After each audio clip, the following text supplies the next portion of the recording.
Well, hello, my name is Jim Royal. I'm a huge Beatles and Elvis Presley fan and basically classic rock in general. So if you haven't already, please subscribe to my channel. At the end of the video, if you could do a thumbs up, that's always most appreciated. And feel free to leave comments. I always enjoy reading them and I do my best to try to respond in a timely manner. Well, today, it being Memorial Day, I know this is normally a day that we salute our troops, those brave ones that fought battles for us. Instead, I wanted to talk about how I got into the Beatles, how I discovered them. And I wanted to find out how you got into the Beatles. Please leave your comments below. I'm really interested in reading them. How I got into the Beatles was my childhood. It was interesting because both my parents were not Beatle fans, like huge fans. I think they liked some of their songs. My dad was more into the Rolling Stones. But from what I recall, when I was growing up, even though we had records, we had a record player, we had an 8-track and a cassette player in the living room, I do not remember them ever playing any music in the house. I just don't.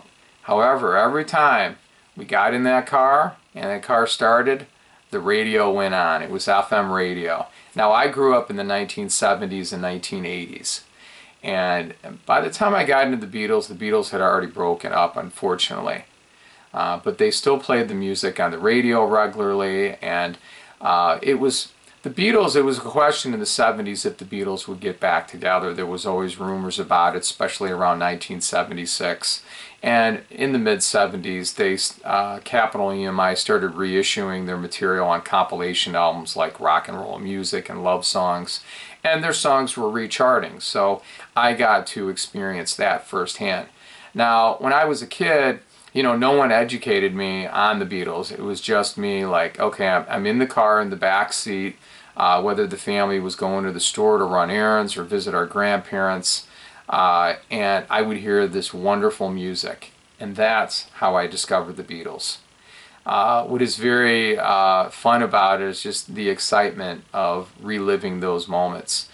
I remember hearing Sgt Pepper's Lonely Hearts Club Band on the radio. I remember hearing Yesterday, Hard Day's Night, Help, I Want to Hold Your Hand, I Should Have Known Better. I even remember I'm a Loser. I remember hearing Hey Jude and Let It Be. Lucy in the Sky with Diamonds. And then there were other songs that I would hear on the radio, and I thought they were the Beatles, but they weren't.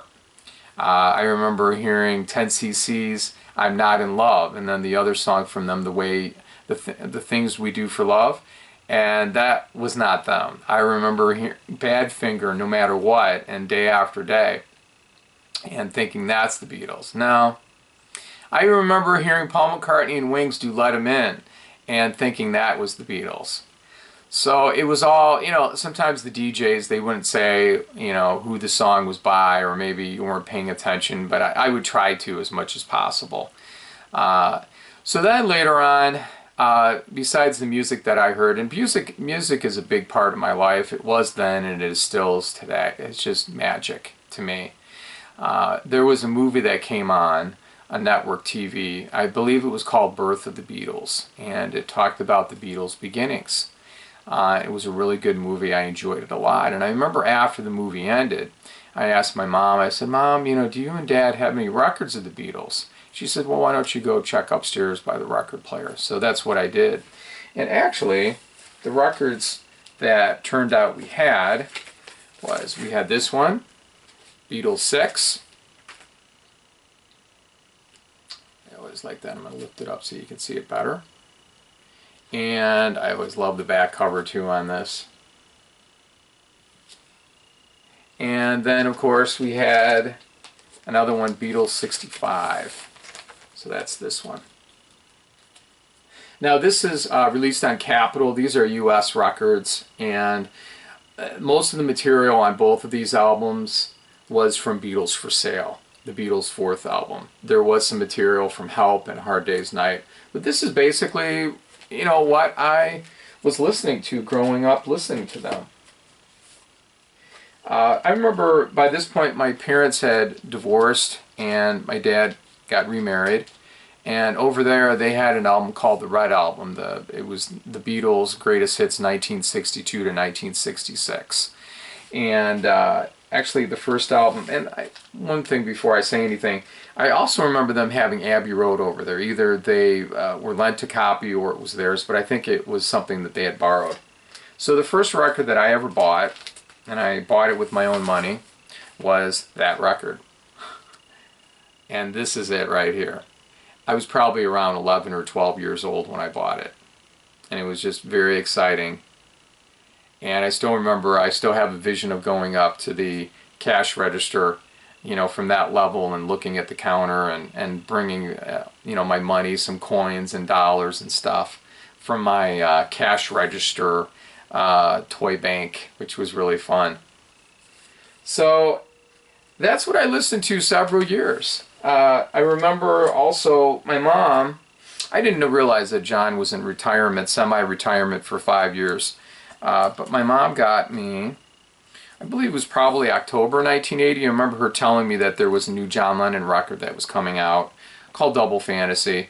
But this was the first single from that, and this is the actual 45 that she bought me. And I remember playing it upstairs in my room. I had more of a kid's, you know, record player. And this was it right here, John Lennon, Just Like Starting Over. I remember just the magic listening to that the first time and just like, wow, this is so cool. And then Kiss, Kiss, Kiss by Yoko Ono on there. I remember listening, I remember on TV, the reruns for the Beatles cartoons. Those were really exciting. I used to love that. I used to draw pictures of Beatles, you know, on stage and just had a great time with that. I even remember summers 1980 and 81 being at the pool at my dad's and the public pool and them playing Coming Up from Paul McCartney and Wings. Just really cool. I'm like, oh, this is so cool. You know, like you're rooting, you know, for them. I'm glad that, you know, he's got music on the radio. Just so exciting. And then I think it was Saturday Night Live where I read later on that they played Coming Up, the studio version, you know, that video. So I also saw that too and thought that was pretty cool. MTV came about in my childhood in the early 80s, and I remember, I believe, fall of 1982 watching those videos.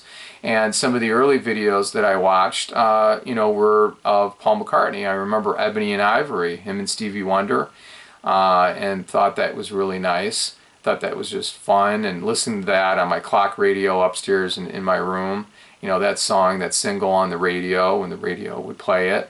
I also remember later on Take It Away and Say, Say, Say and No More Lonely Nights, and of course the John Lennon stuff from Milk and Honey, and then later on George Harrison and his Got My Mind Set on You.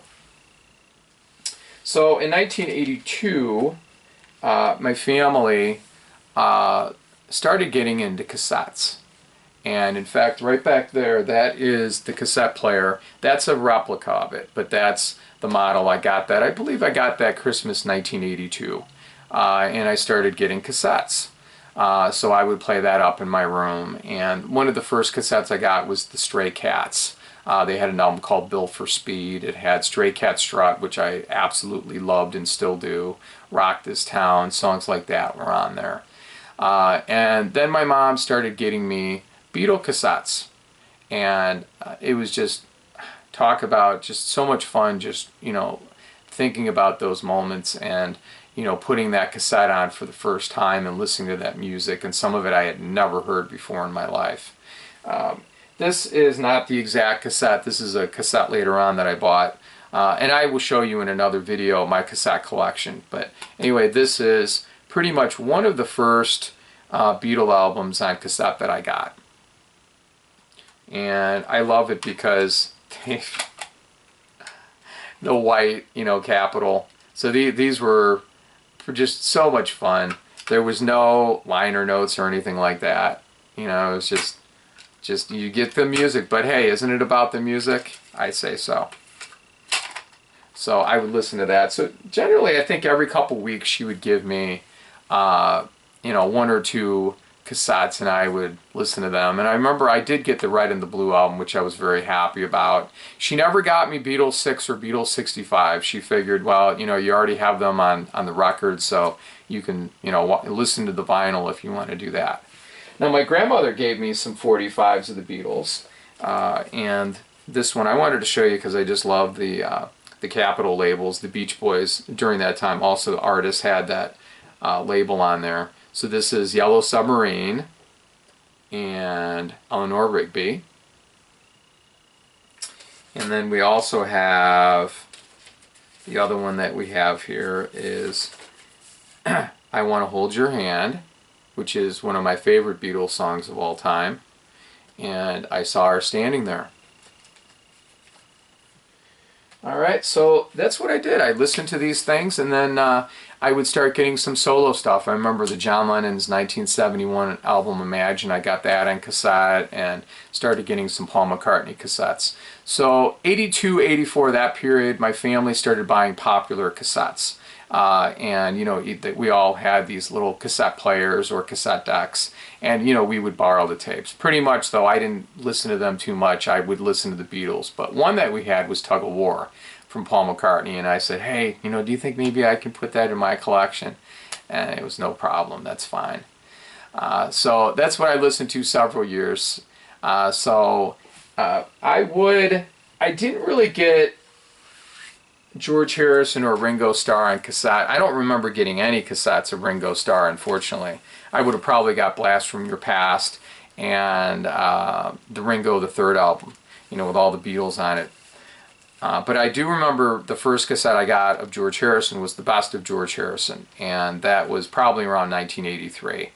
And I remember getting 2 versions from John Lennon on record. So there would be times where I would still buy records. In fact, this is one that I got of Ringo Starr. This is called a cutout, okay? And you can see it's basically a budget record. So some of the George Harrison's and Ringo Starr stuff was just hard to find. And I wasn't really sure. I was a big John Lennon and Paul McCartney fan, so I really wasn't sure about their solo material too much. But anyway, this is Ringo's. This has from 1981. And I like the record, so I got it. I basically I paid not that much for it. I remember getting it at the local record store. And then the other one that I had bought, I'll show you a George Harrison one. This is Gone Trupo, and you can see the cutout right up there. So it was a budget price. And I remember this was so exciting because I thought, oh, there's this song called Circles on there, which he wrote, unreleased Beatles song, you know, from the White Album days. When he was in India, he wrote that. And I wanted to see how it would sound. And then, of course, Not Guilty was on the George Harrison 79 album. I remember, you know, buying that one too. All right, so finally, in 1987, we had, my sister got a CD player, and in January '87, and then the family started getting CDs, and CDs were a little more pricier than cassettes and records. However, my second, I'm trying to show you this. My second CD that I ever bought of all time was the Beatles' Sgt Pepper, and I got this July of 1987. I still remember picking it up and the excitement that I had. Hey buddy, making a little, see? We got little buddy here. I don't know if you can see him. This is my cat.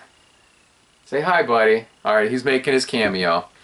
So this I got, and I thought it was really cool. Sgt Pepper's Inner Groove is on here.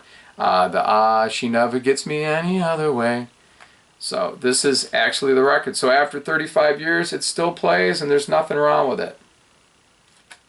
So then I started getting into, I think 87, 88, they started issuing for the first time on CD Beatle music, and what they did is they went along with the EMI recordings. So you had the proper UK albums, and I got to listen to them the first time, and it was a little different order, but it was still fun.